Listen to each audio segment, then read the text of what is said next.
Pokoknya nek aku mau gak kedaton iringane kasih itu. Apa? Kasih itu. Kasih itu kepada Bella. Sak-sake ora ngono. Cangkilet neng Boyolali ngentutke aku kok. Wah, Dan. Gaplek Mas Siwul, cablek Mas Rangkul. Dan nyenengake tenan. Sopo? Niku kau lho. Bella. Ora sak karepe dhewe lho, Pak. Mboten. Prayoga kosowanmu kono kawan. Sampun mboten kurang sekeca sinuwun.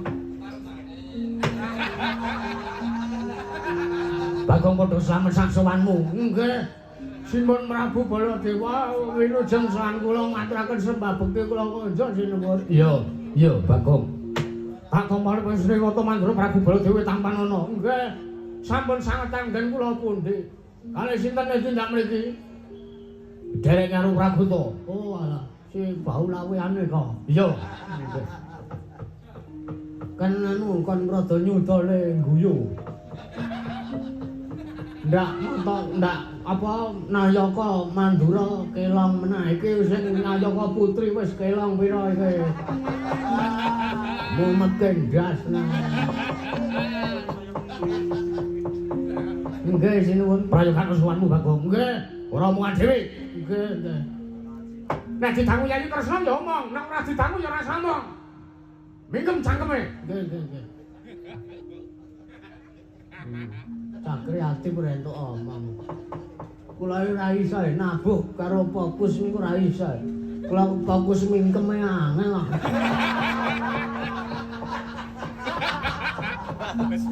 Wah, edan kula wingi dalu mangkat wayangan iku motoran. Ndelalah udan Wonosari niku. Cangkem kula iki nglengkat ngudungi sisak.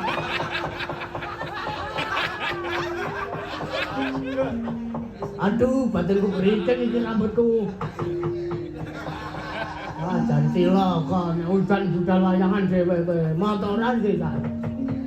Bagong kudu slamet sasowanmu para kawan. Maestunipun Ndara Sencaki kene iki. Yo. Ben cara yoja tak nggo, Ndara Sencaki. Bekti kula konjo Ndara sowan kula mboten enten alangan setunggal napa.